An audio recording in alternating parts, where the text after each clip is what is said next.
نحمده ونستعينه ونستغفره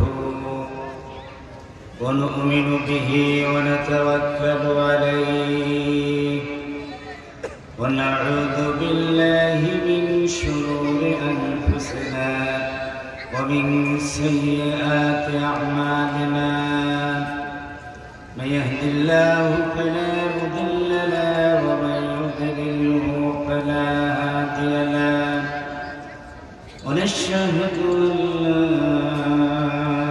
إله إلا الله وحده لا شريك له ونشهد أن سيدنا وحبيبنا ومولانا محمدا عبده ورسوله الذي أرسله بالحق بشيرا ونذيرا وداعيا إلى الله بإذنه وسراجا منيرا أما بعد فأعوذ بالله من الشيطان الرجيم بسم الله الرحمن الرحيم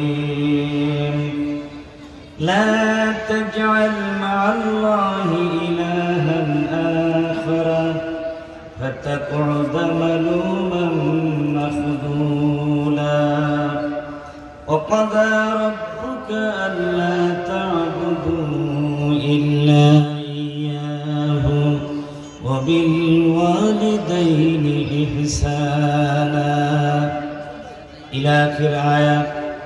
صدق الله العلي العظيم. وقال سبحانه وتعالى في شان حبيبه ومحبوبه مخبرا وآمرا في كلامه المجيد وفرقانه الحميد. أعوذ بالله من الشيطان الرجيم. بسم الله الرحمن الرحيم. إن الله وملائكته يصلون على النبي يا أيها الذين آمنوا صلوا عليه وسلموا تسليما. اللهم صل على سيدنا محمد وعلى آل سيدنا.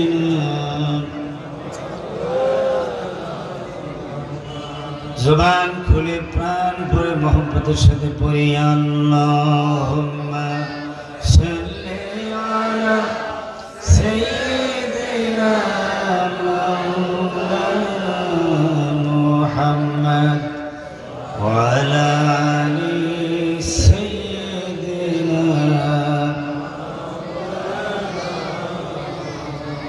बलगल उला बिकमालिह كشف الدجى بجماله حسنت جميع خصاله صلوا عليه.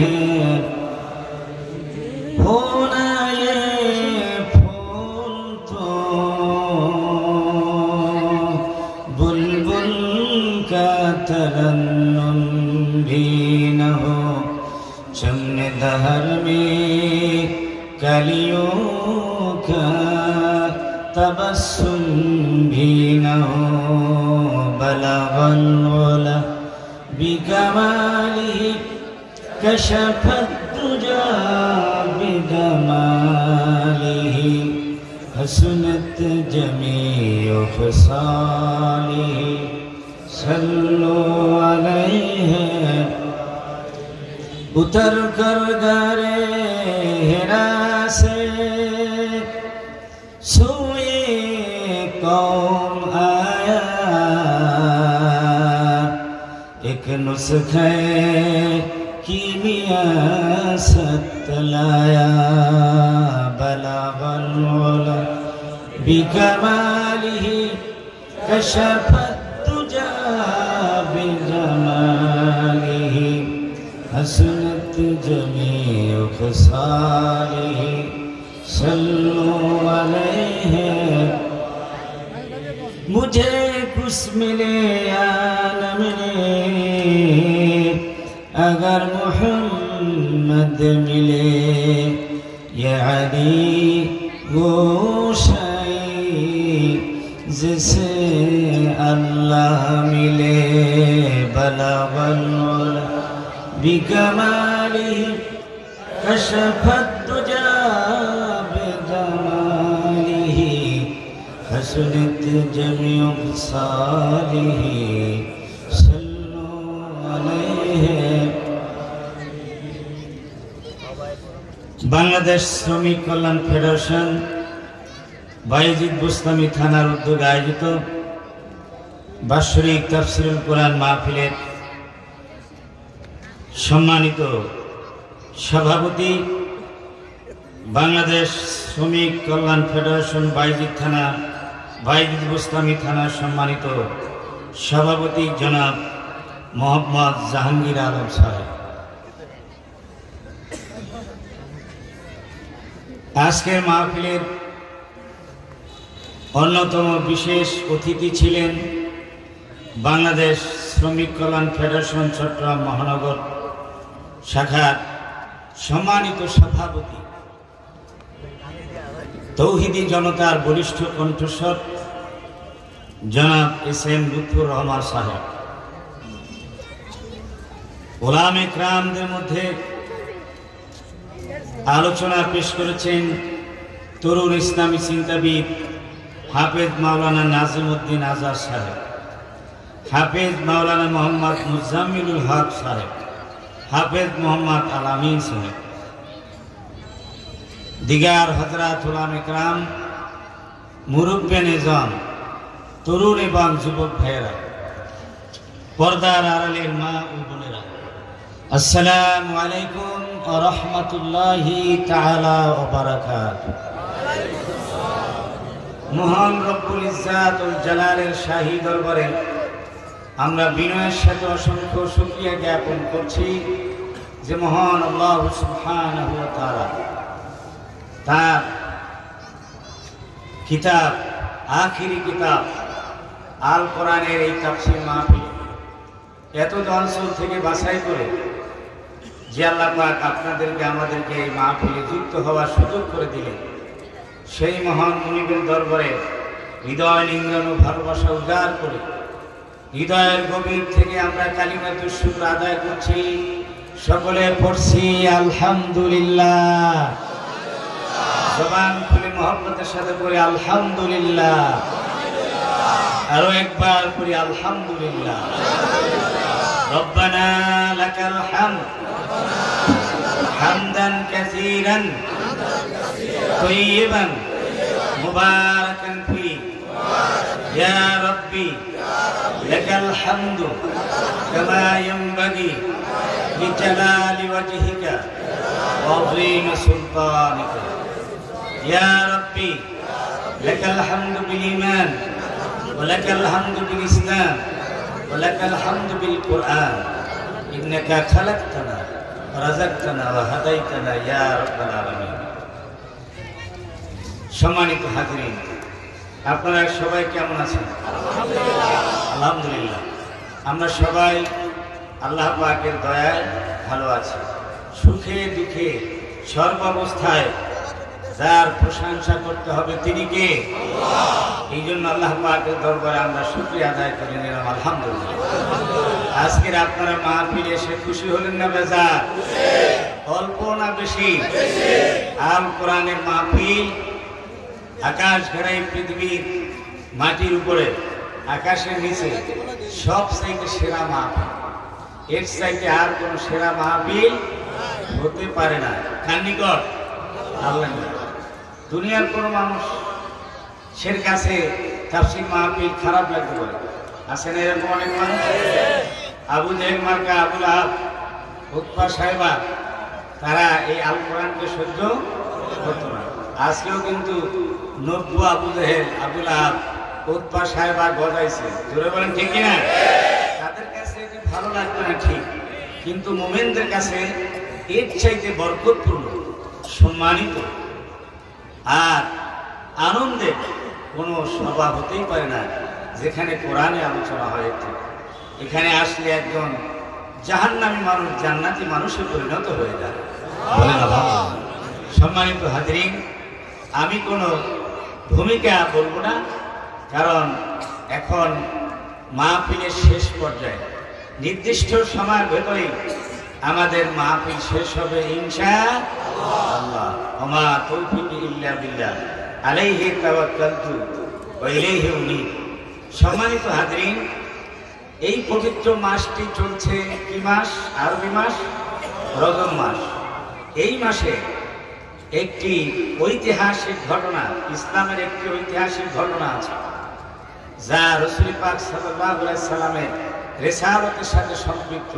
সেটির নাম কি? মেরাজ। জোরে বলেন কি নাম? এই মেরাজের সাথে, মেরাজ পরবর্তী সময়ের সাথে সংশ্লিষ্ট কয়েকটি বিষয়ের উপরে আমি আজকে আলোচনা করার ইচ্ছা আছে। নবী করিম সাল্লাল্লাহু আলাইহি ওয়াসাল্লাম তিনি এই পৃথিবীতে এসেছিলেন একটি মিশন নিয়ে। সেই মিশন কি? আল্লাহ রাব্বুল আলামিন বলেন, ওয়াল্লাযী আরসালা রাসূলাহু বিল হুদা ওয়া দীনিল হক লিইয়ুযহিরাহু আলাদ দীনি কুল্লিহি ওয়ালাউ কারিহাল মুশরিকুন। তিনি হলেন সেই সত্তা যিনি তার প্রিয় নবীকে, প্রিয় হাবিবকে দ্বীনে হক এবং হেদায়েত দিয়ে এই পৃথিবীতে প্রেরণ করেছেন। কেন করেছেন? লিইয়ুযহিরাহু আই লিইয়ুযহিরাহু আলা দীনি কুল্লিহি। মানুষের তৈরি যত ধর্ম, যত মতবাদ, তন্ত্র মন্ত্র আছে, সবগুলির উপরে ইসলাম কি এই জীবন বিধানকে বিজয় আদর্শ হিসেবে প্রতিষ্ঠিত করার জন্য আল্লাহ রসুলকে এই দুনিয়ায় প্রেরণ করেছে। কোন একটি জিনিস যদি প্রতিষ্ঠা করতে যান, তাহলে আরেকটি জিনিসকে উৎখাত করতে হবে, উপড়িয়ে ফেলতে হবে। জোরে বলেন ঠিক কিনা? ধান চাষ করতে গেলে আগাছা উপড়িয়ে তারপরে বীজতলায় বীজ রোপণ করতে হয়, কথা ঠিক কিনা? তেমনি করে মানব বাগানে মানুষের তৈরি যত মতবাদের আগাছা উঠছিল, সবগুলিকে উপড়ে ফেলে ইসলামী আদর্শকে প্রতিষ্ঠা করার জন্য আল্লাহ পাক দুনিয়ায় রাসূলকে প্রেরণ করেছে। সেই কাজটা করতে সেই সমাজে মুশরিকরা মোটেই পছন্দ করে নাই। আল্লাহ পাক বলেন, পছন্দ না করুন, তাদের অপছন্দের উপরে, তাদের নাকের ডগার উপর দিয়েই ইসলাম প্রতিষ্ঠিত হবে। বলে আল্লাহু আকবার। সম্মানিত হাজিরিন, তিনি এই লক্ষ্যে 23টি বছর কাজ করেছেন। কয়টি বছর? জোরে বলেন কয়টি? মক্কার জমিনে 13 বছর আর মদিনায় 10 বছর। মক্কার জমিনে 13 বছর, এইটা ছিল দাওয়াতি ময়দান। এইটা রাসূল পাক সাল্লাল্লাহু আলাইহি ওয়াসাল্লামের জন্য ইসলামকে বিজয় আদর্শ হিসেবে প্রতিষ্ঠিত করার জন্য উর্বর জমিন ছিল না। এই জন্য মক্কি যুগের দায়িত্ব পালনের পর আল্লাহর নির্দেশে যখন তিনি মদিনায় হিজরত করলেন, তখন একটি নতুন সমাজ, নতুন ইসলামী সমাজ, একটি নতুন ইসলামী রাষ্ট্র বিনির্মাণের জন্য আল্লাহর পক্ষ থেকে কিছু পরামর্শ দেওয়া হয়েছে, কিছু মূলনীতি দেওয়া হয়েছে।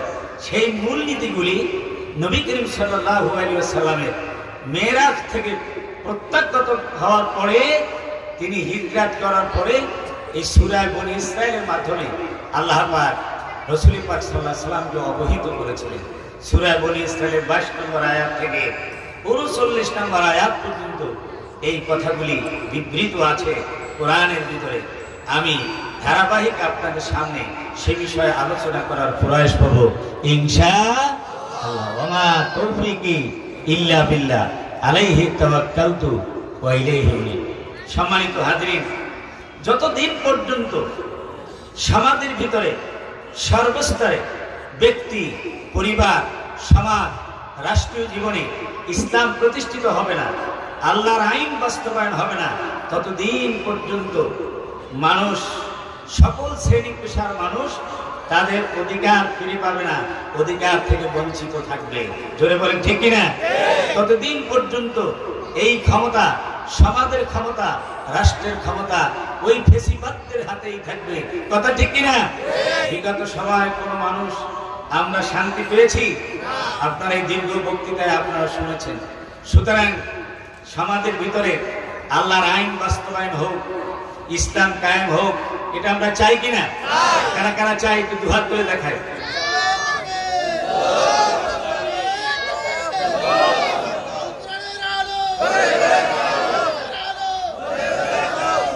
সম্মানিত হাজরিন, আল্লাহ সুবহানাহু ওয়া তাআলা নতুন সমাজ বিনির্মাণের জন্য 14টা মূলনীতি দিয়েছিলেন। সেই মূলনীতির আলোকে আল্লাহ রাসূল মদিনায় রাষ্ট্র কায়েম করেছিলেন, সুন্দর একটি সমাজ বিনির্মাণ করেছিলেন। আজও সেই সমাজের ফুলধারা, শান্তি গোটা বিশ্বময় ছড়িয়ে আছে, আলোকিত হয়ে আছে। ধরে বলেন ঠিক কিনা? সেই মূলনীতির আলোকে যদি আমাদের সমাজ বিনির্মাণ করা যায়, তাহলে শান্তি আসবে বলে আমরা বিশ্বাস করি কিনা? অবশ্যই আমরা বিশ্বাস করি। আসুন আমরা চলে যাই আল কোরআন থেকেই আমরা সরাসরি আলোচনা শুনব। আমি যে কয়টি মূলনীতি আল্লাহ পাক দিয়েছেন তার শিরোনামগুলি বাংলাতে আমি আগে বলবো আপনাদের বোঝার সুবিধার্থে, তাহলে আপনারা বুঝতে পারবেন যে এই কথাগুলি একটা বলার পরে আরেকটা কি বলা হবে। সেই জন্য আমি শিরোনামগুলি আপনাদের সামনে বলছি। ইসলামী সমাজ বিনির্মাণের জন্য এই 14টা মূলনীতির মধ্যে প্রথম মূলনীতি হলো সার্বভৌমত্ব ক্ষমতার মালিক হবেন একমাত্র আল্লাহ। যেই রাষ্ট্রের ভিত্তি হবে আল্লাহ পাকের সার্বভৌমত্ব দিয়ে, জীবনের সকল ক্ষেত্রে আল্লাহর কথা, আল্লাহর আইন মেনে চলতে হবে। দ্বিতীয় নাম্বার হচ্ছে রাষ্ট্রের প্রথম ইউনিট হলো পরিবার। এই পরিবারের মধ্যে শান্তি প্রতিষ্ঠার জন্য পরিবারের প্রধান মাতা পিতার আনুগত্য করতে হবে। তৃতীয় নাম্বার নিকটাত্মীয়, প্রতিবেশী, এতিম, শ্রমিক এবং পথিক এবং মেহমানদের অধিকার প্রতিষ্ঠা করা। চতুর্থ নাম্বার হলো অপচয় রোধ করা।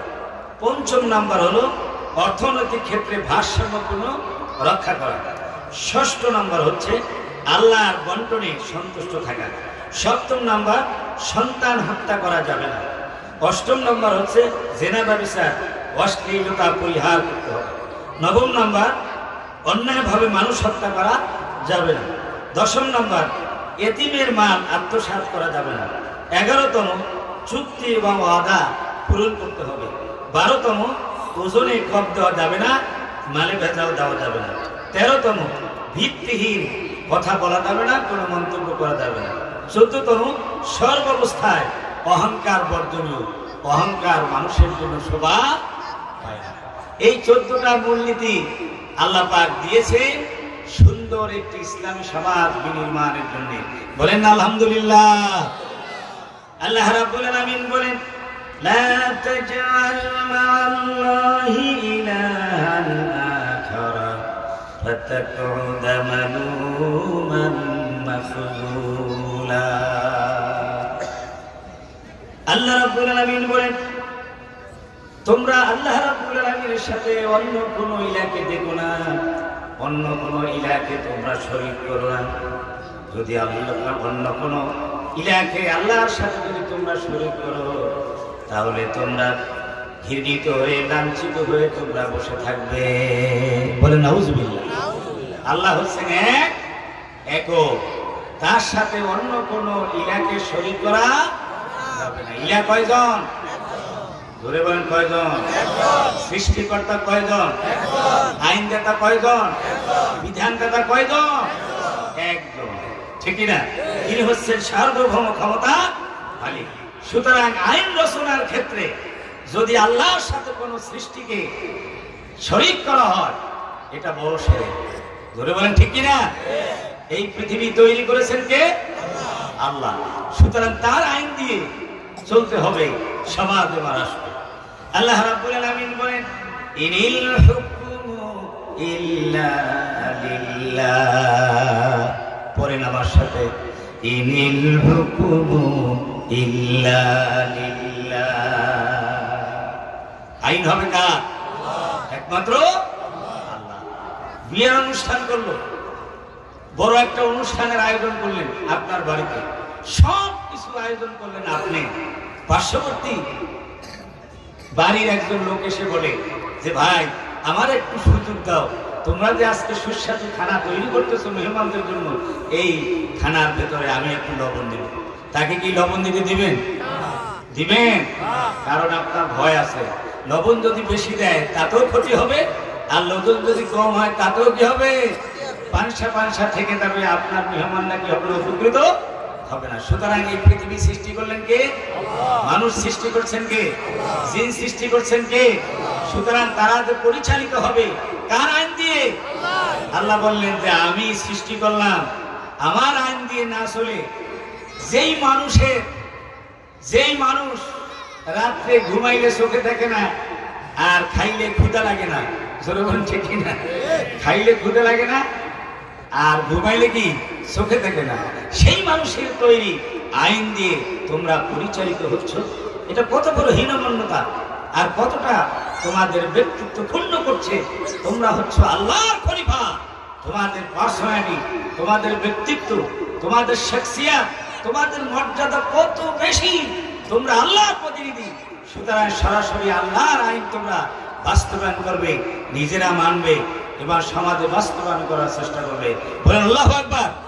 আল্লাহ রাব্বুল আলামিন তাই বলছেন, আলা লাহুল খালকু ওয়াল আমর, সৃষ্টি যার আইন হবে তার। সৃষ্টি কার? আইন হবে কার? আল কোরআন হচ্ছে এটা একটি আইনের কিতাব। বলেন আল্লাহু আকবার। মানুষের জীবনের যা কিছু আছে সব কিছু কোরআনে আছে না নাই? বিয়ানাল লিকুল্লি শাই। মানুষের জীবনে, ব্যক্তি, পরিবার, সমাজ, রাষ্ট্রে যা কিছু প্রয়োজন সব কিছু কোরআনে আল্লাহ রাব্বুল আলামিন পুঙ্খানুপুঙ্খরূপে বর্ণনা করে দিয়েছেন। বলেন আলহামদুলিল্লাহ। লোক একসময় আসলো আর বক্তৃতায় দাঁড়ালো আর বলল যে ইসলামের সাথে রাজনীতির কোনো সম্পর্ক নাই, কোরআনে রাজনীতি নাই। বলেন নাউজুবিল্লাহ। ওনাদের কথা কি মানতে পারেন? জোরে বলেন মানতে পারেন? কোরআনে রাজনীতি আছে না নাই? জোরে বলেন আছে না নাই? কোরআন তো রাজনীতি দিয়ে ভরা। জোরে বলেন ঠিক কি না?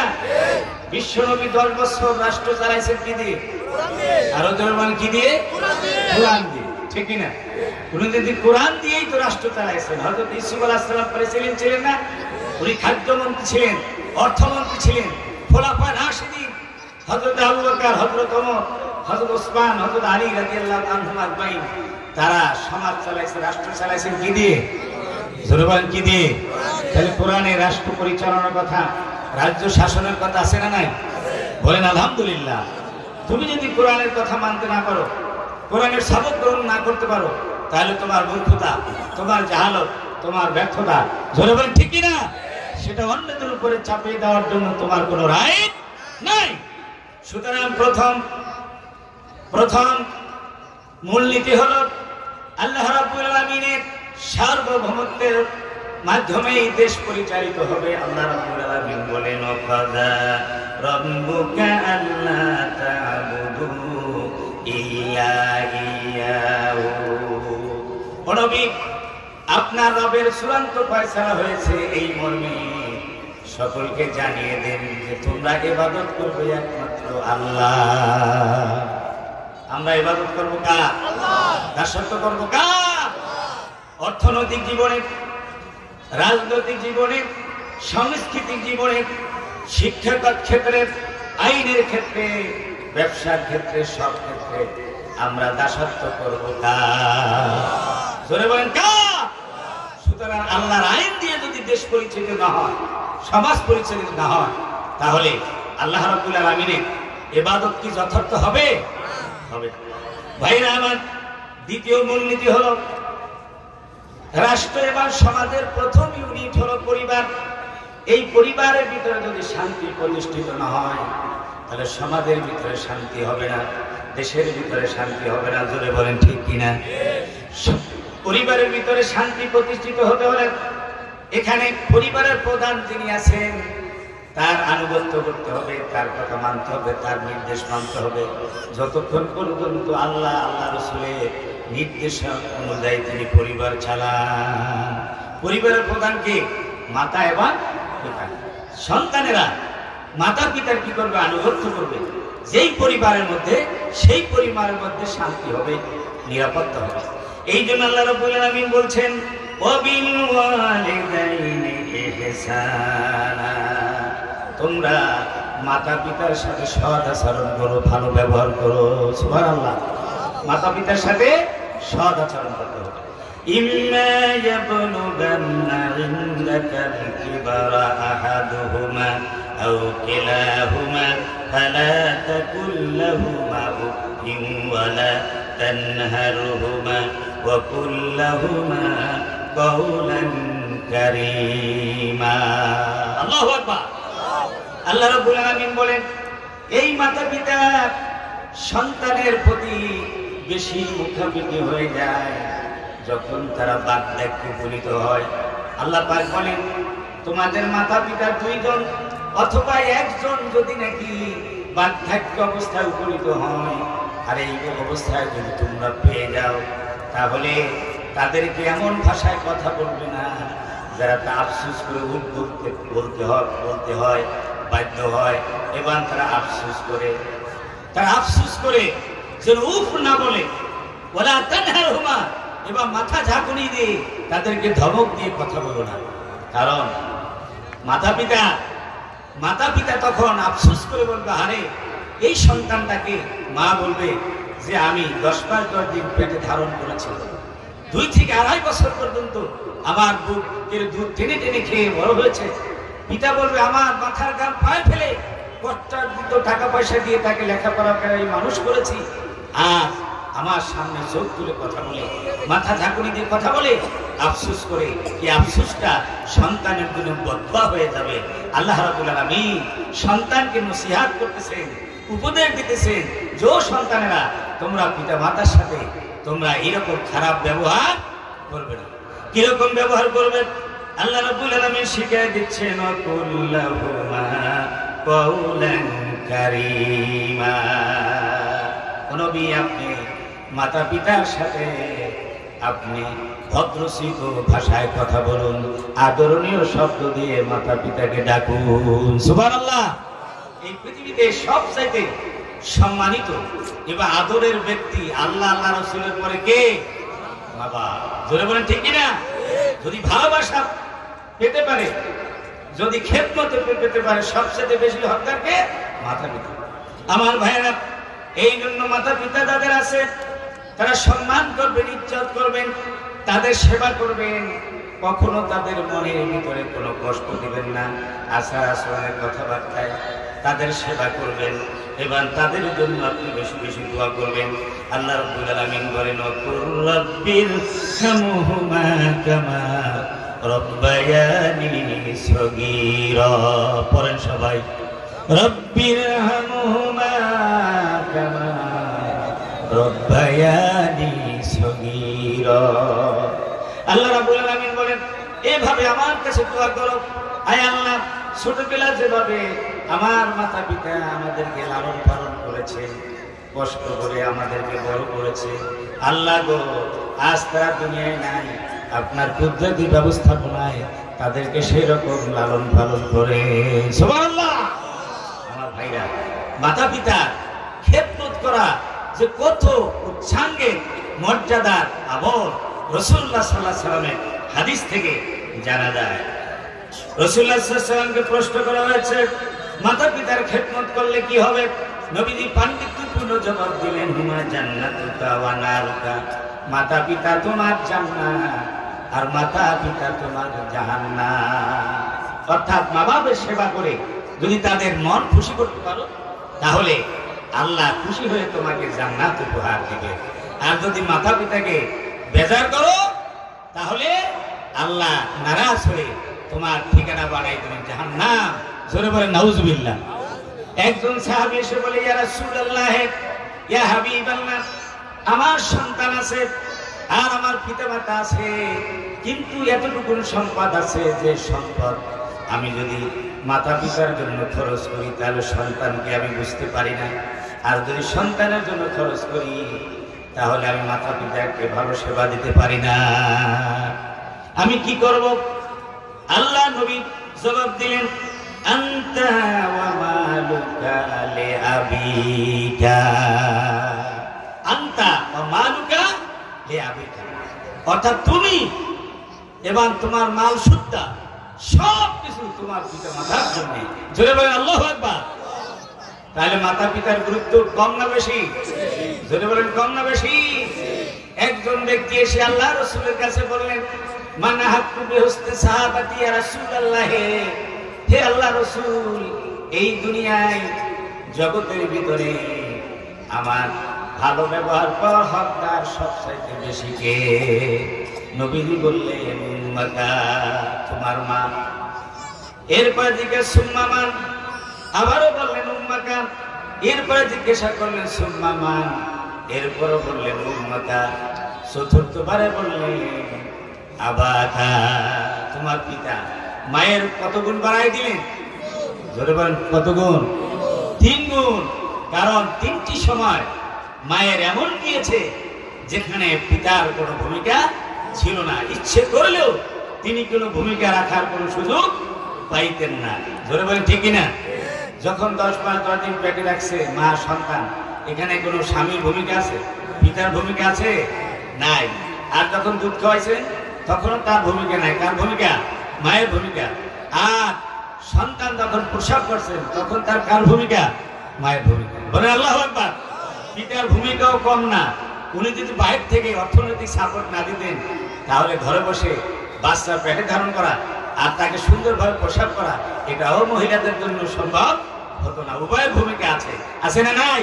এই জন্য মা বাবার কি করতে হবে? সেবা করতে হবে। একটু করে জিকির করেন, লা ইলাহা ইল্লাল্লাহ,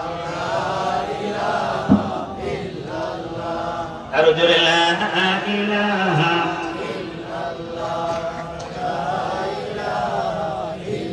লা ইলাহা ইল্লাল্লাহ মুহাম্মাদুর রাসূলুল্লাহ। 68,000 গ্রামে বাংলাদেশে এইরকম প্রত্যেকটি গ্রামের প্রত্যেকটি পরিবারের মধ্যে যদি এইরকম আনুগত্যশীল সন্তান থাকে এবার সম্মানিত পিতা মাতা থাকে তাহলে পুরো বাংলাদেশ শান্তি হবে। জোরে বলেন ঠিক কিনা? আল্লাহ বিধানে সেটাই বলছে। তৃতীয় মূলনীতি হলো সুন্দর সমাজ বিনির্মাণের জন্য, ইসলামী রাষ্ট্র বিনির্মাণের জন্য নিকট আত্মীয়, প্রতিবেশী, এতিম এবং নিঃস্ব পথিকদের অধিকার প্রতিষ্ঠিত করতে হবে। কারণ সমাজের ভিতরে এই শ্রেণীর মানুষের যদি অধিকার প্রতিষ্ঠিত না হয় তাহলে সমাজের ভিতরে কি হবে? প্রতিবন্ধ সৃষ্টি হবে, সমাজের অশান্তির সৃষ্টি হবে, বিশৃঙ্খলা সৃষ্টি হবে, অনৈক্য সৃষ্টি হবে, সম্প্রীতি বজায় থাকবে না। জোরে বলেন ঠিক কিনা? এই জন্য আল্লাহ রাব্বুল আলামিন বলেন, ওয়াতি দাল কুরবা হাক্কাহু ওয়াল মিসকিনা ওয়া বানাস সাবিল।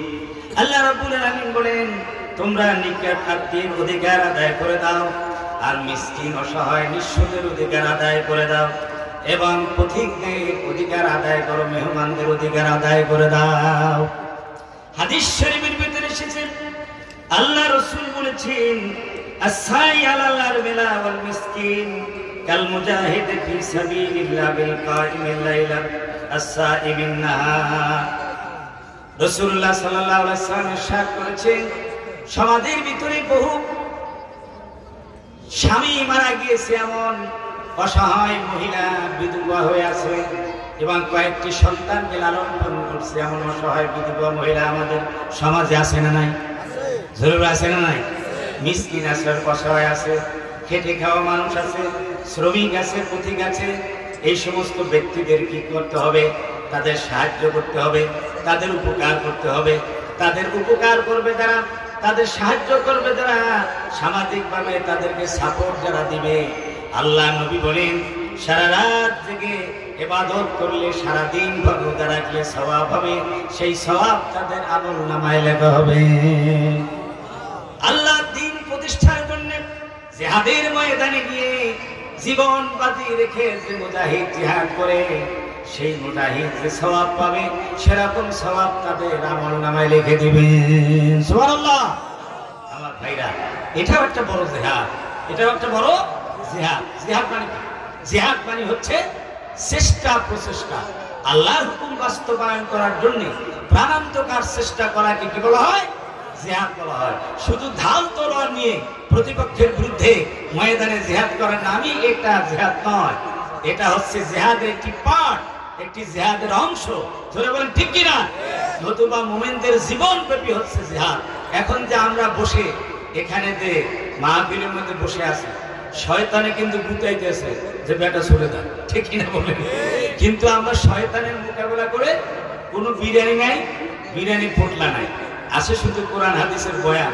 এইটা শোনার জন্য আমরা এখানে বসে আছি। এটা কি কম জিহাদ? জোরে বলেন, এটা কি কম জিহাদ? এটা একটা বড় জিহাদ, যে হুসুল ইলম অর্জনের জিহাদ। জোরে বলেন আল্লাহু আকবার। সুতরাং সমাজের অসহায় মানুষের পাশে দাঁড়ানো, অর্থ নিয়ে, সাহায্য নিয়ে তাদেরকে সাপোর্ট দেওয়া, এটা একটা বড় জিহাদ। যেহেতু এটা আল্লাহর হুকুম, রাসূলের হুকুম বাস্তবায়ন করা। জোরে বলেন আল্লাহু আকবার। ভাইরা আমার, এই লক্ষ্যে ইসলামের ভিতরে যাকাত খরচ করা হয়েছে, এবং অনেক সদকা ওয়াজিব করা হয়েছে, এবং অনেক নফল সদকার বিধান করা হয়েছে। একটা হলো ফরজ যাকাত এবং ফরজ সদকা, আর একটা হলো নফল। এই নফল সদকা দেয় কেন? আল্লাহ রাব্বুল আলামিনের নির্দেশ মোতাবেক, আল্লাহর ভালোবাসায়, সমাজের অসহায় মানুষকে সাহায্য করার জন্য। ধরে বলেন ঠিক কিনা? ইসলাম এই আদর্শ বাস্তবায়ন করেছে। তারপরে মিরাস, ওসিয়াত, ওয়াকফের পদ্ধতি নির্ধারিত হয়েছে। ইয়াতীমের অধিকার সংরক্ষণের ব্যবস্থা করা হয়েছে। মুসাফিরের কমপক্ষে 3 দিনের মেহমানদারির অধিকার প্রতিষ্ঠিত করা হয়েছে। বলেন আল্লাহু আকবার। কোন পথিক, কোন মেহমান যদি আপনার বাড়িতে বেড়াইতে আসে, তাহলে কমপক্ষে 3 দিন তার মেহমানদারি করা, এটা নবীজির সুন্নাত। বলেন আল্লাহু আকবার। আমার ভাইরা, মৃত্যুকালে মানুষ তার সঞ্চিত ধনরাশি থেকে, সম্পদ থেকে কিছু আল্লাহর রাস্তায় অসহায় মানুষের জন্য ওসিয়াত করে দেন, কিছু ওয়াকফ করে দেন। এই বিধান কে দিয়েছে? কোরআনী বিধান, ইসলামী বিধান। বলেন আল্লাহু আকবার। এই বিধান যদি সমাজে প্রতিষ্ঠিত হয়, তাহলে সমস্ত অসহায় মানুষের জন্য কল্যাণ বয়ে আনবে, একটি শান্তির সমাজ প্রতিষ্ঠিত হবে। চতুর্থ মূলনীতি হল অপচয় বা অপব্যয় রোধ করতে হবে। অর্থনৈতিক ক্ষেত্রে সম্পদ অর্জন করবেন আপনি, কোথা থেকে আপনি সম্পদ অর্জন করলেন এবং কোন খাতে ব্যয় করলেন, এর জবাব আল্লাহর কাছে দিতে হবে কিনা? জোরে বলেন, দিতে হবে কিনা? কিয়ামতের ময়দানে যে 5টি স্পেশাল প্রশ্ন হবে, তার মধ্যে 2টি প্রশ্ন থাকবে যে বান্দা তোমার সম্পদ কোথা থেকে অর্জন করেছো, কিভাবে অর্জন করেছো, এবং কোন খাতে তুমি ব্যয় করেছো। আপনার আমার এ কথা বলার রাইট নাই। আমি ব্যবসা করেছি, আমি চাকরি করেছি, আমি প্রত্যেক সম্পদ বংশানুক্রমে পেয়ে আমি সম্পদশালী হয়েছি, সুতরাং আমার সম্পদ আমি খালি ভালাই দিব, আমি আগুনে জ্বালাই দিব, এটা আমার ইচ্ছা। এ কথা বলার রাইট কোনো বান্দা নাই। জোরে বলেন আছে? জোরে বলেন আছে? আপনি কার মেধা দিয়ে, কার দেওয়া মেধা দিয়ে, কার দেওয়া বুদ্ধি দিয়ে ব্যবসা করেছেন, চাকরি করেছেন, তার নাম কি?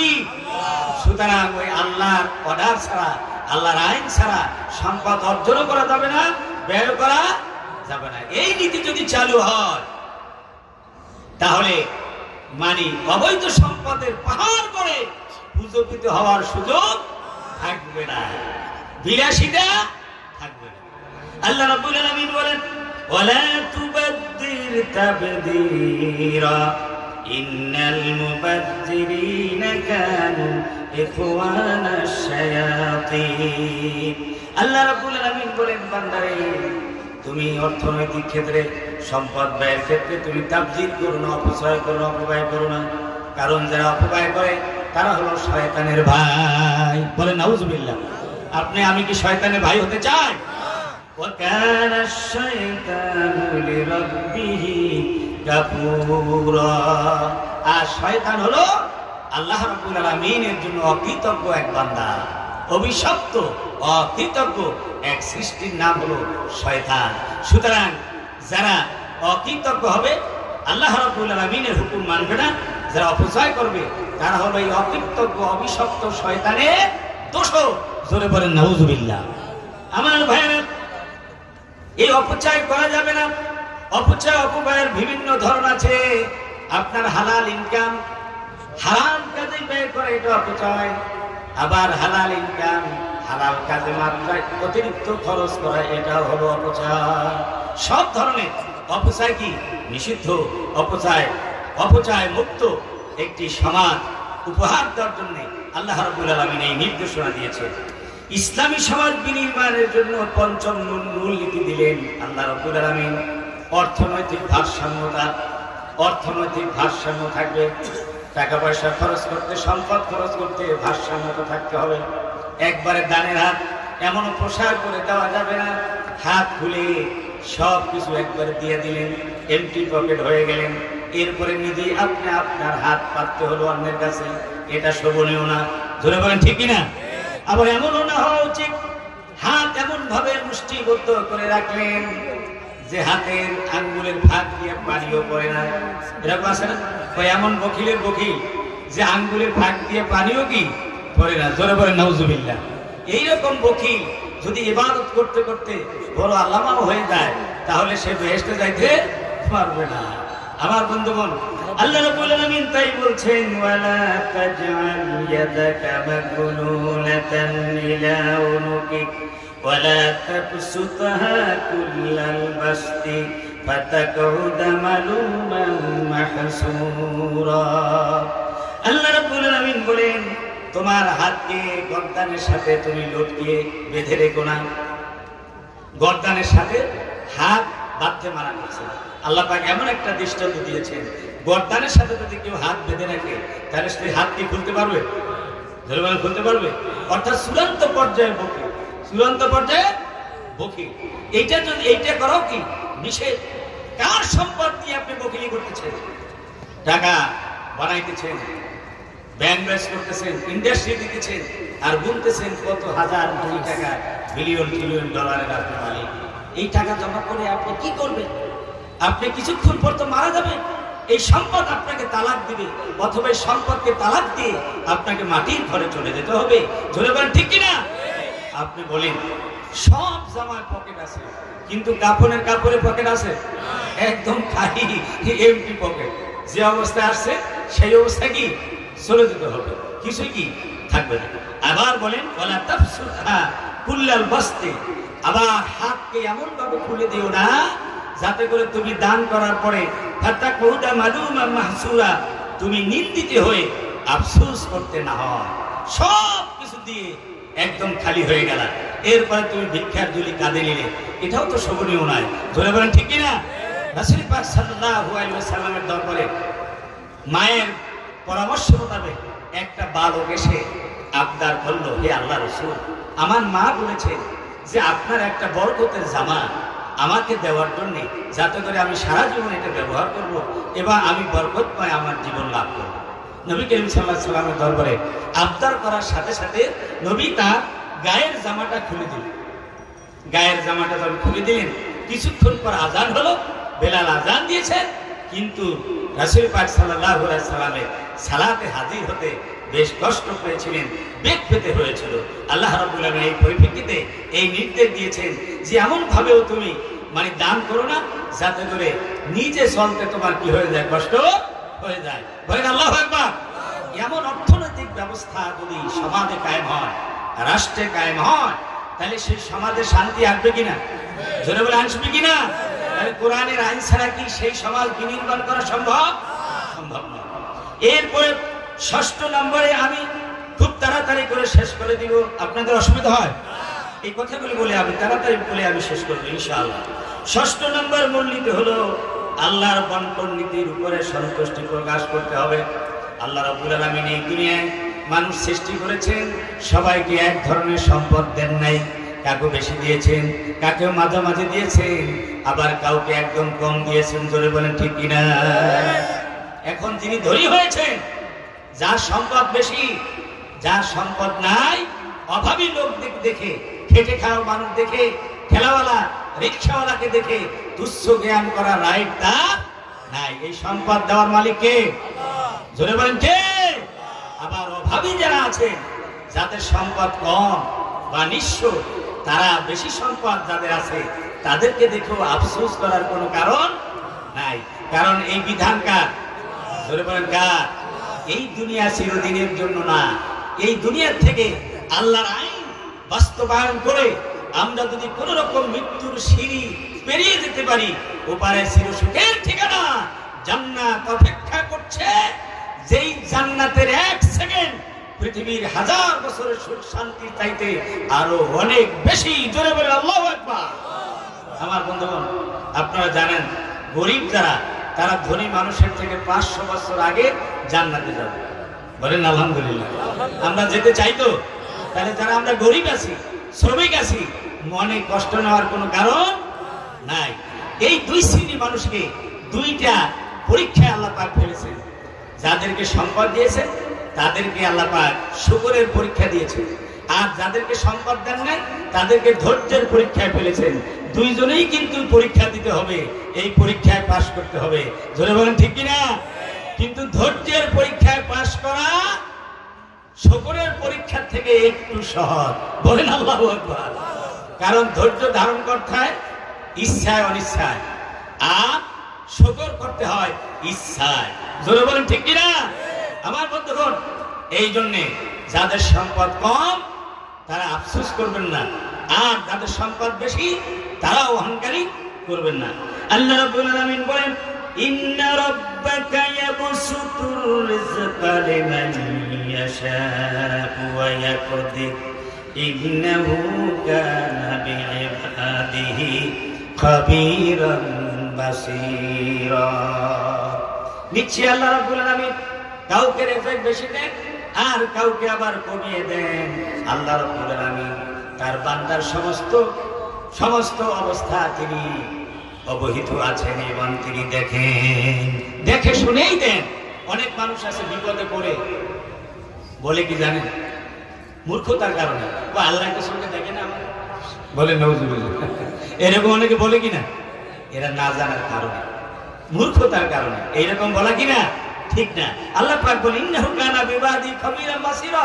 আল্লাহ পাক বলেন যে বান্দার সমস্ত কথা তিনি জানেন এবং শোনেন, দেখেন। বলেন আল্লাহু আকবার। আল্লাহ আমাদের অবস্থা দেখছেন কিনা? হযরত ইব্রাহিম আলাইহিস সালামকে যখন আগুনের কুণ্ডতে ফেলানো হয়েছিল, ফেরেশতারা সাহায্যের জন্য আসলেন। ইব্রাহিম তিনি এই সাহায্য প্রত্যাখ্যান করলেন। জিবরাইলকে বললেন, চলে যাও, পাহাড়ের দায়িত্বশীল ফেরেশতারা চলে যাও, তোমরা চলে যাও তোমাদের কাজে। আমি এমন আল্লাহর কথা বলি না, এমন আল্লাহর কালেমার দাওয়াত দেই না যিনি কানে শোনেন না এবং চোখে দেখেন না। আল্লাহু আকবার। কোথায় বসে? আগুনের কুণ্ডলীর ভিতরে আগুনে পড়ার পরে আবার জ্বলন্ত আগুনের ভিতরে থেকে নিরাপদে ফিরে এসেছে। এর পূর্বে কোনো নজির ছিল না। এই আগুনের ভিতরে বসে আল্লাহ রাব্বুল আলামিনের উপরে এমন ভরসা করলেন, এমন তাওকুল পেশ করে দিলেন, এমন মহব্বত ভালোবাসা দিলেন, আল্লাহ রাব্বুল আলামিন এই আগুনকে ফুল বাগানে পরিণত করে দিলেন। আল্লাহু আকবার। আমার ভাইরা, এই জন্য আমরা ছোট বাসায় থাকি, দিন আনে দিন খাই, ডাল ভাত খাই, বেশি ভালো খাবার খেতে পারি না। আল্লাহ রাব্বুল আলামিনের উপরে যে আমরা ভরসা করি, এই নিয়ে আল্লাহ রাব্বুল আলামিন এমন প্রশান্তি দিবেন যা ওই অট্টালিকার ভিতরে থেকে কনসের বিছানায় শুয়েও সেই আরাম তারা পায় না। ওয়ামান আরাদা আন যিকরি ফাইন্না লাহু মাঈশাতান দানকা ওয়া নাহশুরুহু ইয়াওমাল কিয়ামাতি আমা। আল্লাহ রাব্বুল আলামিন জিকির থেকে, তার ইবাদত থেকে, কোরআন থেকে যারা বিস্মিত হয়ে যায়, যারা পৃষ্ঠপ্রদর্শন করে, আল্লাহ রাব্বুল আলামিন বলেন তাদেরকে দুইটা আযাব দেই, একটা হলো নরক আর একটা হলো বাজি। দুনিয়ায় তাদের জীবনযাত্রা কঠিন করে দেই, সহজ করে দেই না, আর কিয়ামতের ময়দানে তাদের দুই চোখের আলো আমি তুলে নেই। আল্লাহু আকবার। ভাইরা আমার, দেখেন না, দুর্নীতি করে সম্পদের পাহাড় করেছে, দেশ বিদেশে ব্যাংকে জমা রাখছে, এ দিয়ে কি শান্তি হয়েছে? ধরে বলেন শান্তি হয়েছে? তারপর ওই সম্পদ দেশে রাখতে পারে নাই, পালাইয়া বেড়াচ্ছে বিদেশে ভবঘুরের মতো। জোরে বলেন ঠিক কিনা? সুতরাং সম্পদ, হারামের সম্পদ মানুষকে আরাম দিতে পারে না। এইটা চিন্তা হচ্ছে একটা অমূলক চিন্তা। এরপরে 7ম নম্বর হলো সন্তান হত্যা করা যাবে না। দারিদ্রতার ভয়, অভাবের ভয়, ক্ষুধার ভয়ে সন্তান হত্যা করা যাবে না। ভ্রূণকে নষ্ট করা যাবে না। মায়ের গর্ভের ভিতরে ভ্রূণ নষ্ট করে অনেকে হত্যা করে, বলে দুনিয়া তো আসে নাই, আমি হত্যা, এটাও হত্যা। আল্লাহ রাব্বুল আলামিন বলছেন ওয়ালা তাকতুলু আওলাদাকুম খাশিয়াতা ইমলাক। দারিদ্রতার ভয়, অভাবের কারণে তোমরা সন্তানকে হত্যা করো না। আল্লাহ রাব্বুল আলামিন অভয় দিয়ে বলছেন নাহানু নারযুকুহু ওয়া ইয়্যাকুম ইন্না কাতলাহু কানা খিতআন কাবীরা। আল্লাহ রাব্বুল আলামিন বলেন, যেই সন্তান তুমি ভয় করতেছো দুনিয়ায় আগুন করলে কি খাবে, আমরাও তো খেতে পারবো না। আল্লাহ পাক বলেন তাদেরকে আমি খেতে দিব, এবং তোমাদের খাবার থেকে আমি বঞ্চিত করব না, তোদের খানাও আমি ব্যবস্থা করে দিব। সুবহানাল্লাহ। ওমা মিন দাব্বাতিন ফিল আরদি ইল্লা আলাল্লাহি রিজকুহা। এই জমিনে যারা ভর করে হাঁটে, চলাফেরা করে, এবং সাগরের মাছ এবং উড়ন্ত পক্ষীগুলো, এই সকলের খাদ্যের ব্যবস্থা কে করেন? জোরে বলেন কে করেন? এদের কারো কোনো গুদাম আছে নাকি? হাট বাজার আছে নাকি? বেচা কেনা আছে নাকি? ব্যবসা বাণিজ্য আছে নাকি? জোরে বলেন আছে? কিন্তু মানুষের সব থাকার পরেও তারা অভাব বোধ করতেছে এবং ভয় করতেছে। আল্লাহ রাব্বুল আলামিন বলেন যে সন্তানকে তোমরা হত্যা করবে না। তোমরা কি জানো বেদুআফাইকুম ইন্নামা তুনসারুনা ওয়া তুরযাকুন। তোমরা যে কামাই রোজগার করো, চাকরি বাকরি করো, ব্যবসা বাণিজ্য করো, এতে যে বরকত হয় কেন জানো? তোমাদের ঘরে কিছু দুর্বল লোক আছে, ওই যে নারীরা যারা কোনো ব্যবসা বাণিজ্য করে না, চাকরি বাকরি করে না, তোমাদের মতো বাইরে দিয়ে ইলে মাশাআল্লাহ কেউ কেউ করে, ঠিক না?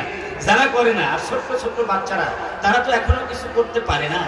তাদের খাদ্যের ব্যবস্থার জন্য, খাবার দাবারের ব্যবস্থা করার জন্য আল্লাহ রাব্বুল আলামিন তোমাদের কামাই রোজগারের ভিতরে বরকত দিচ্ছেন, রিজিক দিচ্ছেন। বলেন আল্লাহু আকবার। সুতরাং তাদেরকে দুনিয়ায় আসতে দিবে না, হত্যা করবে, এটা কেমন ব্যাপার? মানুষ কি শুধু বোয়াল মাছের মতো একটা মুখ আর ঢোলের মতো একটা ফ্যাট নিয়ে দুনিয়া আসে? কি বলেন? দুনিয়া আসে একটা মুখ আর ফ্যাট, কিন্তু মানুষের মাথার মধ্যে দিয়েছে, এই মুখ আর পেটের উপরে দিয়েছে এমন জিনিস, যেই জিনিস দিয়ে চিন্তা করে ওরা বিশ্বকে বিজয় করে। জোরে বলেন আল্লাহু আকবার। আমার ভাইরা, সুতরাং সন্তান হত্যা করে, কোনো প্ল্যানিং করে আপনি সন্তান বন্ধ করতে পারবেন না। অনেকে বলে কি 2টি সন্তান হলেই যথেষ্ট, এরপর আর লাগবে না। এটা কার কথা? আপনার কথা, আপনার বাপের কথা, 14 গোষ্ঠীর কথা। আল্লাহ কি এই কথা বলছে? কথা বলেন না কেন? রসুল কি এই কথা বলছে? আল্লাহ রসুল কি বলছেন? তাজাব্বাজুল উদুদাল উলুদা ফাইন্নি মুকাসিরুম বিকুম উম্মা। রসুল বলেন যেই নারী স্বামী ভক্ত বেশি এবং সন্তান প্রসব করে বেশি সন্তান দেয়, সেই রকম নারীকে তোমরা নিজেদের সন্তানকে বিবাহ করো, নিজেরা বিবাহ করো। বলেন আল্লাহু আকবার। স্বামী ভক্ত কেমনে বুঝবেন? খবর নেবেন ওই মেয়ের মা তার স্বামীকে ভক্তি করে কিনা, নাকি তার সাথে বেয়াদবি করে, না তার বাল্যবন্ধুর সাথে স্বামীকে বাদ দিয়ে চলে যায়। আছে না এরকম মহিলা? আপনাদের এলাকায় নাই, কিন্তু অনেক জায়গায় আছে কিনা? সাবধান বাবাজি। সুতরাং মানে ওই রকম নারী কিনা আপনি জেনে শুনে বিবাহ করতে হবে। আর বেশি সন্তান দেয় সেই রকম নারীকে বিবাহ করতে হবে। তাহলে রসুলের চাহিদা কি সন্তান কম হোক, 2টা হোক, 1টা হোক, সেইটা না বেশি হোক? কোনটা? তাহলে রসুলের চাহিদার সাথে আমাদের চাহিদার কোনো মিল হচ্ছে? এমনি আবার রসুলের নাম শুনে সুমা খায়, জোরে বলে ঠিক না? পাগলের মাথা খারাপ হয়েছে।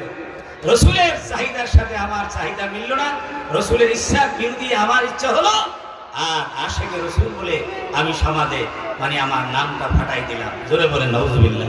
আমার ভাইরা, এই জন্য আপনি কোন প্ল্যানিং দিয়ে মানুষ দুনিয়া আগমন বন্ধ করতে পারবেন না। মা মিন নাসাবাতিন ইল্লা ওয়া হিয়া কায়না। হাদিস বলছে এই পৃথিবীতে যত মানুষ আসার আছে সব মানুষগুলি আসবে, কেউ ঠেকাতে পারবে না। অষ্টম মূলনীতি হলো জিনা, ব্যভিচার, অশ্লীলতা সম্পূর্ণভাবে পরিহার করতে হবে। সমাজে, রাষ্ট্রে জিনা ব্যভিচারের কোনো ব্যবস্থা থাকবে না। কিন্তু বর্তমান কালে রাষ্ট্র ব্যবস্থার মধ্যে জিনা ব্যভিচারের এরকম ব্যবস্থা আছে কিনা? জোরে বলে আছে কিনা? প্রস্কোয়াটার বেশ্যাখানা কতগুলো আছে না? আর এমন ভাবে চলাফেরা যাতে করে ওপেন ভাবে মানুষের চরিত্র কি হয়ে যায়, নষ্ট হয়ে যায়, এমন ব্যবস্থা আছে কিনা? কিন্তু আল্লাহ রাব্বুল আলামিন বলছেন যে সুন্দর সমাজ যদি নির্মাণ করতে চাও, সুন্দর নিরাপত্তাপূর্ণ, শান্তিময়, বরকতপূর্ণ, মর্যাদাপূর্ণ সমাজ যদি নির্মাণ করতে চাও, জিনা, ব্যভিচার, অশ্লীলতা চিরতরে সমাজ থেকে, রাষ্ট্র থেকে বিদূরিত করতে হবে। আল্লাহ পাক বলেন ওয়ালা তাকরাবুজ জিনা ইন্নাহু কানা ফাহিশাতান ওয়া সাআ সাবিলা। এই জন্য আল্লাহ পাক বলেন জিনার নিকটবর্তী হও না, ব্যভিচারের নিকটবর্তী হও না। ব্যভিচার করা তো দূরের কথা, এই জন্য জিনার এবং জিনার অপবাদকে ফৌজদারি অপরাধ হিসাবে ইসলামে গণ্য করা হয়েছে। পর্দার বিধান জারি করা হয়েছে যাতে করে বেপর্দা গিয়ে কোনো নারী পুরুষ তারা অবাধে মেলামেশা করার সুযোগ না পায়। অশ্লীলতা, নির্লজ্জতার প্রচার কঠোরভাবে বন্ধ করে দেওয়া হয়েছে। মদ্যপান, নাচ গান, ছবির, অশ্লীল ছবির মহরত কড়া নির্দেশ জারি করা হয়েছে। এই সঙ্গে দাম্পত্য আইন প্রণয়ন করা হয়, ফলে বিবাহ সহজ করা হয়েছে। এর দ্বারা জেনার সামাজিক কারণ সমূহের শিকল কেটে দেওয়া হয়েছে যাতে করে কেউ লিপ্ত না করতে পারে। একজন নারী পুরুষ যৌন সম্পর্ক করতে হলে বিবাহ বন্ধন ছাড়া সম্ভব নয়। পাশ্চাত্য সমাজের ভিতরে বিবাহ বন্ধন ছাড়াও নারী পুরুষ একসাথে তারা রাত কাটায়, দিন কাটায়, জীবন কাটায়, মাস কাটায়, তারা লিপ্তদার করে। জোরে বলেন নাউজুবিল্লাহ। কোন কোন জায়গায় সেই পাশ্চাত্যের কুসংস্কার আমাদের সমাজের উপর ছড়ায়াত করেছে। জোরে বলেন ঠিক কিনা? এসব কিছু বন্ধ করতে হলে কোরআনী আইনি ব্যবস্থা ছাড়া, ইসলামের আইনি ব্যবস্থা ছাড়া এটা সম্ভব নয়। এই জন্য রাষ্ট্র পরিচালিত হবে ইসলামের আইন দিয়ে, কোরআনের আইন দিয়ে। এটা কি আপনারা চান? কারা কারা চান? যেটা ব্যভিচার বন্ধ করতে হলে, অশ্লীলতা বন্ধ করতে হলে কোরআনের আইনের বিকল্প নাই। রাসূলুল্লাহ সাল্লাল্লাহু আলাইহি ওয়াসাল্লাম যে সমাজ কায়েম করেছিলেন, সেই সমাজের ভিতরে জিনা ব্যভিচার বন্ধ হয়েছিল, এমন নিরাপত্তা হয়েছিল যে শত শত কিলোমিটার, শত শত মাইল একজন নারী একাকিনী চলে যেতে পারত। তার দিকে চোখ তুলে দেখার মতো সাহস কেউ করতে না। জোরে আল্লাহু আকবার। এটা হচ্ছে কোরআনের আইনের মানে, এটা হচ্ছে বরকত। নবম নাম্বার মূলনীতি হলো অন্যায়ভাবে হত্যা যত্ন করা যাবে না। হত্যা যত্ন, বিগত সময় বাংলাদেশে হত্যা কি কম হয়েছে? একজন দুইজন নয়, শত শত, হাজার হাজার, জোরে বলেন ঠিক কিনা? পঙ্গু হয়েছে হাজার হাজার, লক্ষ লক্ষ। কেন? কোরআনের আইন না থাকার কারণে। কারণ একটা হত্যারও কি হয় নাই, বিচার হয় নাই। যে বিচার হয়েছে, বিচারের নামে প্রসব প্রহসন হয়েছে। জোরে বলেন ঠিক কিনা? আমার বন্ধুগণ, সুতরাং এই হত্যা যজ্ঞ বন্ধ করতে হলে কোরআনের আইন সমাজে চালু করতে হবে, রাষ্ট্রে চালু করতে হবে। আল্লাহ রাব্বুল আলামিন বলছেন ওয়ালা তাকতুলুন নাফসাল্লাতী হারামাল্লাহু ইল্লা বিল হক। অন্যায়ভাবে কোন মানুষ হত্যা করো না। কার নির্দেশ? জোরে বলেন কার নির্দেশ? দলীয় কারণে, ব্যবসার কারণে, ব্যক্তিগত কারণে, এসব কারণে মানে কাউকে হত্যা করা যাবে না।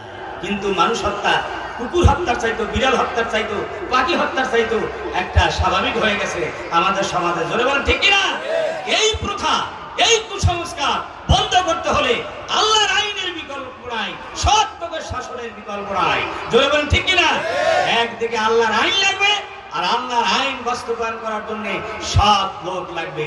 তাহলেই এই হত্যা যজ্ঞ বন্ধ হবে। ইসলামের 5টি ক্ষেত্রে হত্যা কি আছে, জায়েজ আছে। 1 নম্বর হলো অন্যায়ভাবে হত্যাকারী কিসাস হিসেবে হত্যা। কোনো মানুষ যদি অন্যায়ভাবে কোনো মানুষকে হত্যা করে তাহলে শরিয়াত তাকে হত্যা করা বৈধ করেছেন, যে হত্যাকারীকে কি করতে হবে? কিসাস হিসাবে হত্যা করতে হবে। দ্বিতীয় নম্বর হলো সত্য দিনের পথে বাধা দানকারীর বিরুদ্ধে যুদ্ধ করা। দিন প্রতিষ্ঠার আন্দোলন করতে গিয়ে যদি কেউ বাধা দেয়, সেই বাধা যারা দিবে সেই বাধা প্রদানকারীর বিরুদ্ধে লড়াই করতে হবে। এই লড়াই যদি কাউকে মারতে হয়, কেউ যদি মরে যায় প্রতিপক্ষের হাতে, তাহলে এই মৃত্যু এটা কি বৈধ। তারপরে তৃতীয় নম্বর, ইসলামী রাষ্ট্রের শাসন ব্যবস্থা উৎখাত করার প্রচেষ্টাকারীদের শাস্তি দেওয়া। ইসলামী রাষ্ট্র প্রতিষ্ঠিত হওয়ার পর এই ইসলামী রাষ্ট্র ব্যবস্থাকে উৎখাত করে যদি কেউ উৎখাত করার চেষ্টা করে তাহলে সেই লোকটাকে ধরে কি হত্যা করা ইসলাম এটা জায়েজ দিয়েছে। চতুর্থ নম্বর হলো বিবাহিত পুরুষ বা নারী ব্যভিচারে লিপ্তের শাস্তি। কোনো বিবাহিত নারী পুরুষ যদি জিনা ব্যভিচারে লিপ্ত হয় তাহলে তাকে সঙ্গে সার করতে হবে, পাথর মেরে মগজ উড়িয়ে দিতে হবে। জোরে বলেন ঠিক কিনা? এটা হলো ইসলামের বিচার। পঞ্চম নম্বরে মুরতাদের শাস্তি হলো হত্যা। অর্থাৎ কেউ, ইসলাম হচ্ছে একমাত্র জীবন বিধান, আল্লাহর নিকট গ্রহণযোগ্য জীবন বিধানের নাম কি?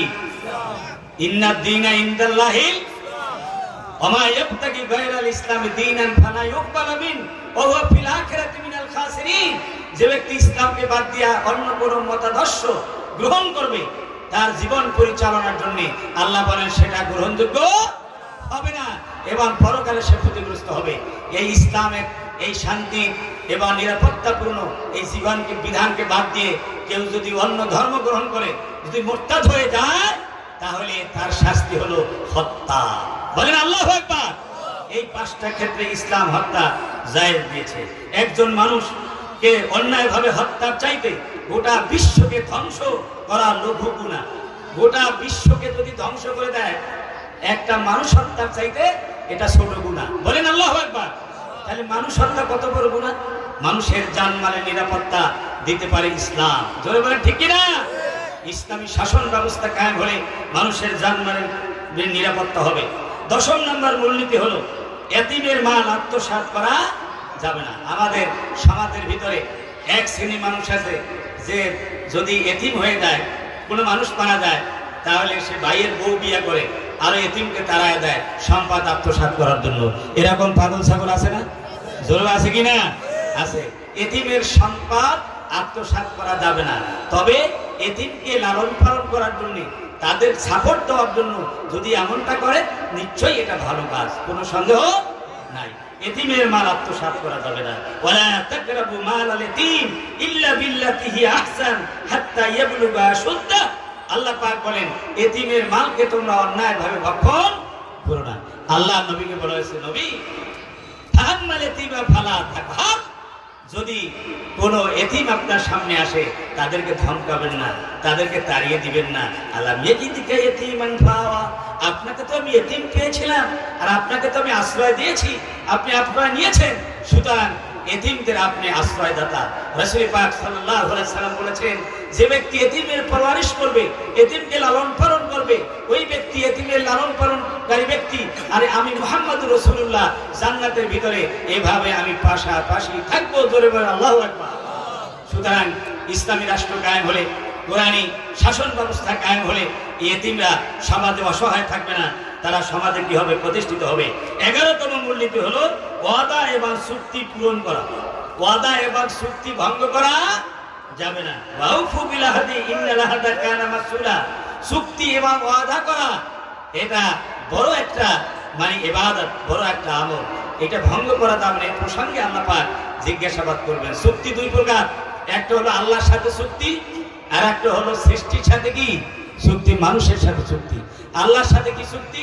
লা ইলাহা ইল্লাল্লাহু মুহাম্মাদুর রাসূলুল্লাহ। এই কালেমা পড়ে আমরা আল্লাহর সাথে চুক্তি করেছি, আমরা আল্লাহর সাথে কাউকে শরীক করব না, আল্লাহ ছাড়া কাউকে আমরা ইলাহ মানব না, আইনদাতা মানব না, বিধানদাতা মানব না, সব কিছু ক্ষমতার উৎস একমাত্র আমরা আল্লাহকে মানব। জোরে বলেন ঠিক কিনা? এর যদি বিপরীত আমরা করি তাহলে আল্লাহর সাথে ওয়াদা ভঙ্গ করা হবে। আর মানুষের সাথে চুক্তি, যেমন ব্যক্তিগত লেনদেনের চুক্তি, ব্যবসায়িক চুক্তি, রাষ্ট্রীয় চুক্তি, সামাজিক চুক্তি, নানান রকমের চুক্তি আছে না নাই? সেই চুক্তি ভঙ্গ করা এটা কিসের আলামত? মুনাফিকের আলামত কয়টা? জোরে বলেন কয়টা? তিনটা না মুনাফিকের আলামত।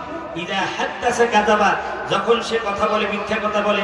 ওয়াইদা ওয়াদা আখলাফা, যখন সে ওয়াদা করে খেলাফ করে। ওয়াইদা তুমিনা খানা, আর যখন আমানত তার কাছে রাখা হয় সে আমানতের খেয়ানত করে। এইটা হলো মুনাফিকের কি আলামত। আমরা যেন কেউ মুনাফিক না হই। মুনাফিকের আরেকটি ৪র্থ নম্বর আলামত আছে, সেটা হলো যে যখন সে কথা বলে মানুষের সাথে গালাগালি করে, গালাগালি অশ্লীল ভাষায় কথা বলে। বলেন নাউজুবিল্লাহ। এই মুনাফিকি থেকে আমাদের মুক্ত থাকতে হবে। 12তম মূলনীতি, আর দুইটা আছে। 12তম মূলনীতি হচ্ছে ওজনে কম দেওয়া যাবে না। বিশেষ করে ব্যবসায়িক ভাইরা, ওজনে কম দিবেন না, মালে ভেজাল দিবেন না। বরকত দেওয়ার মালিককে ধরে বলুন কে? মিথ্যা শপথ করে ব্যবসা করবেন, ওজনে কম দেবেন, মালে ভেজাল দিবেন, আপনার ব্যবসায় কি হবে না? বরকত হবে না। আর আপনি যদি সৎ ব্যবসা করেন তাহলে সৎ ব্যবসায় হবে বরকত। আর কিয়ামতের ময়দানে আপনি নবীর সাথে জান্নাতে থাকতে পারবেন। আত্তাজিরুস সাদুকুল আমিন মান নবীন ও সিদ্দিকিন ও শুহাদা, সত্যবাদী আমানতদার ব্যবসায়ী নবী, শহীদ, শুহাদাদের সাথে জান্নাতে থাকবে। সুতরাং আমরা যেন ওজনে কম না দেই। 13তম মূলনীতি হলো ভিত্তিহীন কথাবার্তা বলা যাবে না। যে কথার ভিত্তি নাই, যেটা আপনি জানেন না, সেই কথা আপনি কখনো বলবেন না। আন্দাজে বলা ঠিক। ওয়ালা তাকফু মা লাইসা লাকা বিহি ইন্নাস সামা ওয়াল বাসারা ওয়াল ফুয়াদা কুল্লু উলাইকা কানা আনহু মাসউলা। তোমার চক্ষু, কান, অন্তঃকরণ সব কিছুকেই জিজ্ঞাসা করা হবে। তুমি কথা চিন্তা ভাবনা করে বলবে। একজন বলল যে ভাই লাকুম দীনুকুম ওলিয়া দিন, হ্যাঁ বুখারী শরীফের হাদিস। নাউজুবিল্লাহ বললেন না? লাকুম দীনুকুম কোন কোন হাদিসে, কোন কিতাবের হাদিস? কথা বলে না। এটা কি হাদিস না কোরআন? কিন্তু আমার দেশের বিগত এক ফেসিবাদী নেত্রী প্রায় বলতো লাকুম দীনুকুম ওলিয়া দিন, বুখারী শরীফের হাদিস। বলেন নাউজুবিল্লাহ। আরে যে ব্যাপারে তোমার জ্ঞান নাই, সেই ব্যাপারে তুমি কেন মুখ খোলো? মুখ খুলে কেন লাঞ্ছিত হও? আর অন্যদের উপরে কেন তুমি চাকিয়ে দাও? বক্তৃতা দাঁড়ালেন আর বললেন যে ইসলামের সাথে রাজনীতির কোনো সম্পর্ক, কোরআনের সাথে কোনো রাজনীতির সম্পর্ক নাই। আপনি কোরআনের কি বোঝেন? সূরা ফাতিহার তাফসীর, সূরা ফাতিহার যদি তর্জমা করতে বলা হয় তাহলে পেটের ভিতরে ভূমিকম্প শুরু হয়ে যাবে। জোরে বলেন ঠিক না? ভূমিকম্প শুরু হয়ে যাবে। সেই লোকটা যদি বলে কোরআনের সাথে রাজনীতির সম্পর্ক নাই, তাহলে তার কথা কি মানা যায়? আল্লাহ পাক বলছেন বেহুদা মন্তব্য করবে না। 14 নম্বর অর্থাৎ 14তম সর্বশেষ মূলনীতি হলো সর্ব অবস্থায় অহংকার এবং দাম্ভিকতা পরিহার করতে হবে। আল্লাহ পাক বলেন ওয়ালা তামশি ফিল আরদি মারাহা ইন্নাকা লান তাখরিকাল আরদা ওয়া লান তাবলুগাল জিবালা তুলা। আল্লাহ রাব্বুল আলামিন বলেন যে তুমি গর্ব করে, অহংকার করে এই জমিনে তুমি একটু না। অহংকার করার রাইট না। তুমি কিসের অহংকার করো? টাকা পয়সা, সম্পদের, স্বাস্থ্যের, নেতৃত্বের, কর্তৃত্বের, সরকারি মাতব্বরি, ক্ষমতা। তোমার চাইতে তুমি তাকায় দেখো পৃথিবীর ইতিহাসের দিকে তাকায় দেখো। তোমার থেকে কত সুন্দর মানুষ ওই কবরের মাটির ভিতর শুয়ে আছে, যার কোনো অস্তিত্ব নাই। তোমার সাথে কত মালদার। কারুনের নাম তো আমরা শুনছি, ঠিক কিনা বল? কারুনের নাম শুনছেন কিনা? তার কত সম্পদ ছিল, তার কত সম্পদ ছিল। এই সম্পদের চাবি যে গোডাউনগুলিতে তালা দিয়ে আটকে রাখতো, সেই তালার চাবিগুলি 70টা উট বহন করতো। বলেন আল্লাহু আকবার। তাহলে কত সম্পদের মালিক ছিল। ওই লোকটা কি এখনো বেঁচে আছে? কোথায় গেছে? হারিয়ে গেছে জমিনের ভিতরে। তার নাম নিশানা নাই। যদিও থাকে অভিশপ্ত হিসেবে আছে, মরুন হিসেবে আছে। জোরে বলেন ঠিক কিনা? তুমি কতটুকু ক্ষমতার মালিক হয়েছো? চুনিপুটি ক্ষমতার মালিক। তোমার সাথে বড় ক্ষমতার মালিক ছিল ফেরাউন। জোরে বলেন ঠিক কিনা? সে ফেরাউন কি আছে? নাই। থাকলেও মানুষের কাছে অভিশপ্ত এবং মলউন হিসেবে আছে। জোরে বলেন ঠিক কিনা? সুতরাং কোনো কিছু দিয়ে অহংকার করার রাইট কারণ নাই। হযরত আলী রাদিয়াল্লাহু তাআলা বলেন ওই মানুষের অহংকার করার কি রাইট আছে, কি বৈধতা আছে, যার শুরু হলো এক ফোঁটা নাপাক পানি আর যার শেষ ঠিকানা হলো কবরের মাটি। আল্লাহু আকবার। শেষ ঠিকানা কবরের মাটি, আর শুরু হলো এক ফোঁটা নাপাক পানি দিয়ে মানুষ সৃষ্টি হয়েছে।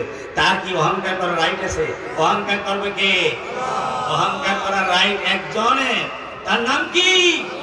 আল্লাহ রাব্বুল আলামিন হাদিসে কুদসির ভিতরে বলেন, আল কিবরিয়া রিদাই ওয়াল আজমাতু ইজারি। অহংকার হলো আমার চাদর, আর বরত্ব হলো আমার লুঙ্গি। আল্লাহু আকবার। চাদর আর লুঙ্গির দৃষ্টান্ত দিয়েছেন এই জন্য, একজন মানুষের এই দুইটা পোশাক, চাদর এবং লুঙ্গিটা শরীরের সাথে একদম লেগে থাকে, একাকার হয়ে যায়, ঠিক না? যদি চাদর খুলে ফেলে আর লুঙ্গি খুলে ফেলে, তাহলে ওই মানুষটা কি আর লজ্জায় মুখ দেখাতে পারবে? ওই মানুষটার কোনো মানুষ থাকবে? আল্লাহ রাব্বুল আলামিন বলেন, ও দুনিয়ার মানুষ, অবুঝ মানুষ, মূর্খ মানুষ, শোন, অহংকার হলো আমার কুদরতি চাদর, কুদরতি বদনের চাদর, আর আমার কুদরতি শরীরের লুঙ্গি হলো আজমাত বরত্ব। এই দুইটা নিয়ে যদি তোমরা জমিনের ভিতরে টানাটানি করো, তাহলে তোমাদের খবর আছে, আমি অবশ্যই তোমাদেরকে জাহান্নামে নিক্ষিপ্ত করব। জোরে বলেন নাউজুবিল্লাহ। সুতরাং অহংকার করা যাবে না। অহংকার মুক্ত জীবন যাপন করতে হবে, শিরক মুক্ত ঈমান আনতে হবে, বিদআত মুক্ত ইবাদত করতে হবে। রাজি আছেন ইনশাআল্লাহ? আর আমাদেরকে ঐক্যবদ্ধ থাকতে হবে। ঐক্য যেখানে, সেখানেই আমাদের শক্তি থাকবে, আর ঐক্য যেখানে থাকবে না, সেখানে আমরা বিপর্যস্ত হয়ে যাব। ধরে বলেন ঠিক কিনা? বিগত জুলাই আগস্টে মানে ঐক্যথানের এই আন্দোলনে সকলের ঐক্যবদ্ধত্ব ছিল কিনা? সীসা ঢালা প্রাচীরের মতো আমরা নিজেদের দলীয় এলাকার বিভিন্ন পরিচয় ভুলে গিয়ে আমরা সবাই ঐক্যবদ্ধ ছিলাম। আজও ঐক্যবদ্ধের চাহিদা কি কমে গেছে, শেষ হয়ে গেছে? না ঐক্যবদ্ধ এখনো থাকা লাগবে? আমরা কারা কারা চাই ঐক্যবদ্ধ থাকবো? সবাই যদি আমরা ঐক্যবদ্ধ থাকি, তাহলে স্বাধীনতার পূর্ণ স্বাদ আমরা কি করতে পারবো? আমরা নিতে পারবো এবং স্বাদ আস্বাদন করতে পারবো। আর যদি নাকি ঐক্যবদ্ধতা হারিয়ে ফেলি, নানান রকমের সমালোচনা এক দলে আর এক দলে যদি করা শুরু করে দেয়, তাহলে ৭১-এর স্বাধীনতা যেমন হাইজ্যাক হয়ে গেছে, তেমনি করে এই আগস্টের এই স্বাধীনতাও কি হয়ে যেতে পারে, হাইজ্যাক হয়ে যেতে পারে। আল্লাহ না করুক যেন হাইজ্যাক না হয়। আমরা ঐক্যবদ্ধ থাকবো ইনশাআল্লাহ। এক আল্লাহ, এক কোরআন, এক হাদিস, এক নবী, এক দিন ইসলাম। আমাদের ঐক্য যায় কোথায়? সবাই আমরা ঐক্য। আমাদের সমাজের ধর্মীয় লেভেলে দুইটা মানে কি আছে, মানে পন্থী আছে। একটা হলো আলিয়া পন্থী, আর একটা হচ্ছে দেওবন্দি, মানে কৌমিয়ান। ধরে বলেন ঠিক কিনা? সুতরাং এই আলিয়া এবং কৌমিয়ার ভিতরে কোনো বিভেদ থাকতে পারবে না। এর মাঝখানে যে একটা দেয়াল আছে, এই দেয়ালটা আমরা তুলে দিয়ে আমরা সবাই একাকার হয়ে যাব। লা ইলাহা ইল্লাল্লাহ। ইত্তেহাদ মাল ইখতিলাফ। যারা দাঁড়াইয়ে মিলাদ পরে পড়বেন, আর যারা না পড়বেন না, বসে থাকেন, কোনো সমস্যা নাই। জোরে বলেন ঠিক কিনা? যে আমিন জোরে বলেন, এটাও হাদিসে আছে। আর যে আসতে বলেন, সেও আসতে বলেন। হাত একবার উঠান তাকবীর তাহরিমার সময়, অন্য সময় না উঠান মুস্তাহাব। আর যদি কেউ উঠায়, তাকেও বাধা দিয়েন না। এসব হলো খুচরা জিনিস, মুস্তাহাব। জোরে বলেন ঠিক কিনা? এই সমস্ত ইখতিলাফের ভিতরে জড়িয়ে গিয়ে আমরা যেন বৃহত্তর স্বার্থে আমরা বিবাদগ্রস্ত না হই। আল্লাহ সুবহানাহু ওয়া তাআলা এই সব কথাগুলি মনে রেখে আমাদের আমল করার তৌফিক দান করুন। সব আল্লাহুম্মা আমিন। সব শেষে আমি মামুনদের খেদমতে একটা হাদিস কয়েক লাইনের ভিতরে বলে আমি শেষ করব। যেহেতু এখানে মামুনরাও আলোচনা শোনার জন্য কি এসেছেন, আমাকে স্লিপ দিয়ে বলা হয়েছিল। মামুনেরা, উম্মতের নারীদের বেহেশতে যাওয়ার জন্য আল্লাহ রাসূল একটা হাদিস বর্ণনা করেছেন যে একদম সহজ 4টা কাজ করা লাগবে। কয়টা কাজ? জোরে বলেন কয়টা? 5 ওয়াক্ত সালাত ওয়াক্ত মোতাবেক পড়তে হবে। রমজানের ফরজ রোজাগুলি যথাযথভাবে আদায় করতে হবে। আর সতীত্বের ইবাদত করতে হবে, পর্দায় থাকতে হবে। আর চতুর্থ হলো স্বামীর খেদমত করতে হবে। তাহলে আল্লাহ রাসূল বলছেন যে ফালতাদখুল মিন আবওয়াবিল জান্নাতি শাহাদ। কিয়ামতের ময়দানে জান্নাতের 8টি দরজা খোলা থাকবে, যে কোনো দরজা দিয়ে অনায়াসে নারীরা বেহেশতে যেতে পারবে যারা 4টি আমল করবে। বলেন আলহামদুলিল্লাহ। আমার মা বোনেরা, এই 4টি আমলের আপনারা পাবন হবেন, এবং যথাযথভাবে আপনারা আদায় করার চেষ্টা করবেন। বাকি আমলগুলি হচ্ছে এর শাখা প্রশাখা। আর ভাইয়েরাও স্ত্রীদের অধিকার আদায় করে দিবেন, তাদেরকে আপনারা সম্মানের চোখে দেখবেন, আদরের চোখে দেখবেন, তাদের নিরাপত্তা দিবেন এবং তাদের সম্মানের সাথে রাখবেন। আল্লাহ সুবহানাহু ওয়া তাআলা এই সব কথাগুলি মনে রেখে আমাদের আমল করার তৌফিক দান করুন। সকল আল্লাহুম্মা আমিন। ওয়া আখিরু দাওয়ানা আনিল হামদুলিল্লাহি আলামিন। আসসালামু আলাইকুম ওয়া রাহমাতুল্লাহি তাআলা ওয়া বারাকাতুহু।